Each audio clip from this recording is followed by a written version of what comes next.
Hello दोस्तों, आपका स्वागत है मेरे इस यूट्यूब चैनल पर जिसका नाम है स्वयं मंत्र। पिछली वीडियो में हमने समास की परिभाषा और समास के कितने भेद होते हैं ये पढ़ा था। इस वीडियो में हम समास का पहला भेद तत्पुरुष समास की परिभाषा और उसकी उदाहरण करेंगे और इसकी ट्रिक भी करेंगे समझने की कि तत्पुरुष समास को कैसे पहचाना जाता है। तो सबसे पहले हम बात करते हैं तत्पुरुष समास की परिभाषा की।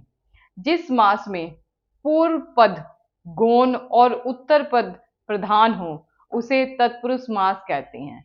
हमने पिछली वीडियो में पूर्व पद और उत्तर पद के बारे में पढ़ा था कि समास में कौन सा पद पूर्व पद होता है और कौन सा पद उत्तर पद होता है। तो हम दोबारा एक परिभाषा की बात करते हैं। जिस समास में पूर्व पद गौण और उत्तर पद प्रधान हो उसे हम तत्पुरुष समास कहते हैं।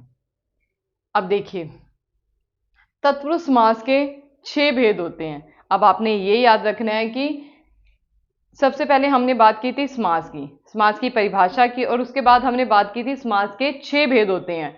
अब जो समास के 6 भेद होते हैं उसमें से एक भेद था तत्पुरुष समास, ये लिखा। और तत्पुरुष समास के आगे 6 भेद होते हैं।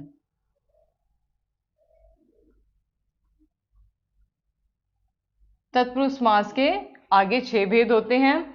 वो हैं कर्म तत्पुरुष समास, करण तत्पुरुष समास, संप्रदान तत्पुरुष समास, अपादान तत्पुरुष समास, संबंध तत्पुरुष समास, अधिकरण तत्पुरुष समास। अब आपने याद रखना है तत्पुरुष समास के आगे 6 भेद होते हैं। कर्म तत्पुरुष समास, करण तत्पुरुष समास, संप्रदान तत्पुरुष समास, अपादान तत्पुरुष समास, संबंध तत्पुरुष समास और अधिकरण तत्पुरुष समास।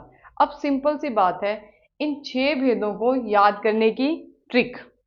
अब देखिए, आपने कारक के बारे में पढ़ा होगा। कारक के 8 भेद होते हैं। अब जो पहला भेद है और 8वां भेद अगर हम हटा दें तो जो बीच के 6 भेद होते हैं वो सेम तत्पुरुष समास के भेद के जैसे होते हैं। ठीक है। अब आपने याद रखना है जहां भी परसर्ग और विभक्ति का लोप हो वहां पे तत्पुरुष समास आएगा।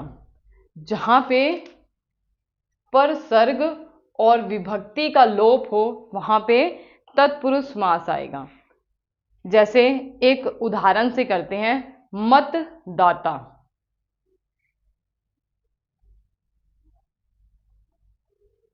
मतदाता। अब इसको हम कैसे लिख सकते हैं? मत को देने वाला, मत को देने वाला। अब देखिए, मतदाता कौन होता है? जो मत को देने वाला होता है। अब जो को है वो क्या है? उसे या तो हम परसर्ग बोल सकते हैं या विभक्ति बोल सकते हैं। अब आपने इससे ही पहचान करनी है कि ये कौन सा समास है। आपको आ सकता है, वो उदाहरण में दे सकता है कि मत को देने वाला और ऐसे ही सर्कल लगा देगा, पूछेगा को कौन सा तत्पुरुष समास है। तो आपने याद रखना है जो को है वो कर्म तत्पुरुष समास है। अब देखो, ये जो 6 नियम है ना उनको याद करने का बिल्कुल आसान तरीका। आपने कारक की विभक्तियां जो चिन्ह है वो याद करनी है। जैसे हम करते हैं, कर्ता ने कर्म को करण के द्वारा से, संप्रदान के लिए अपदान से अलगवाद, संबंध का की के, अधिकरण में पर भीतर, संबोधन ए हरे ओ। ठीक है, ये क्या हो गए? कारक के।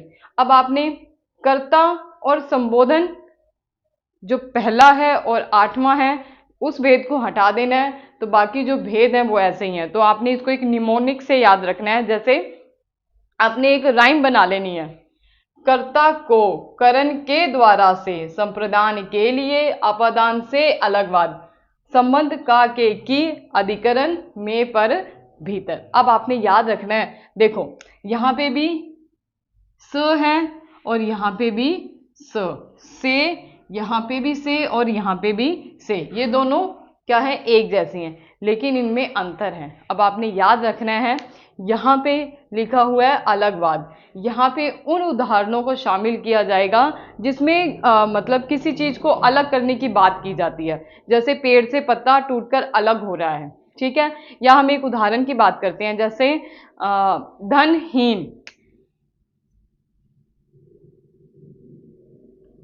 अब देखिए धनहीन, धन से हीन।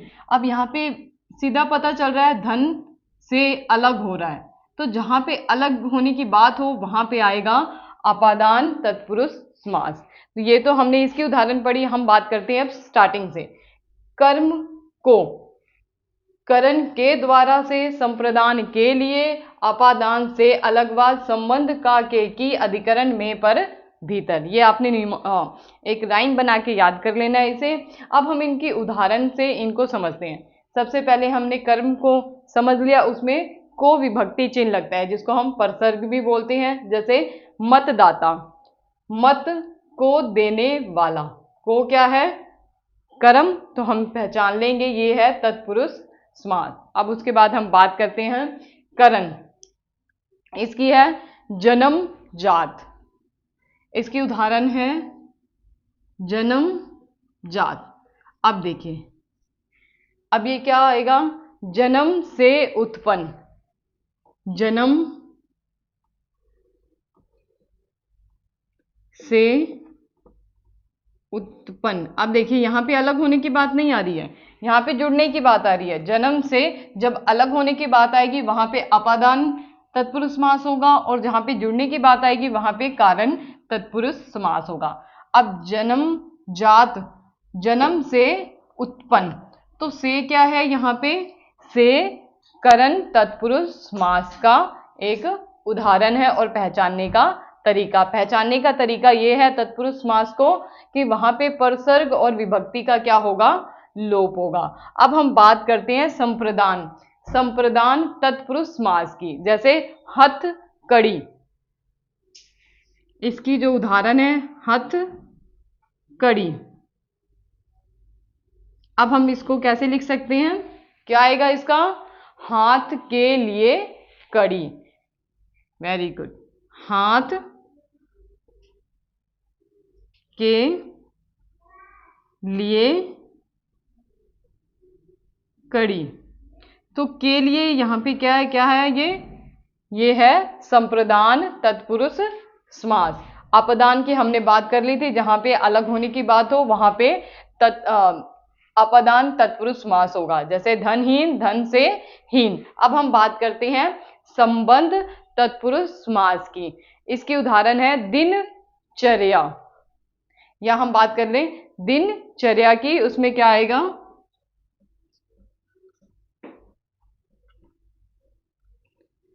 अब इसको हम कैसे लिखेंगे, दिन की चर्या,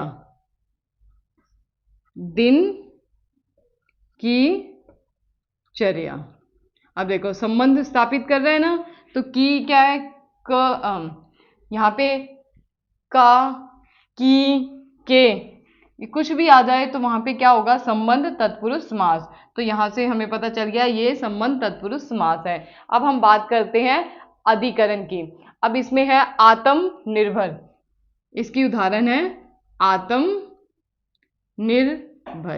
तो इसका क्या बनेगा, आत्मनिर्भर स्वयं पर निर्भर। आत्मनिर्भर, आत्म को हम स्वयं बोलते हैं, तो इसका क्या बनेगा, स्वयं पर निर्भर। तो पर यहां से आ गया पर, ये क्या होगा, अधिकरण तत्पुरुष समास। अब बस आपने याद रखना है कि जहां पे भी विभक्ति का लोप आए वो क्या होगा, तत्पुरुष समास होगा। और उसके 6 नियम हैं।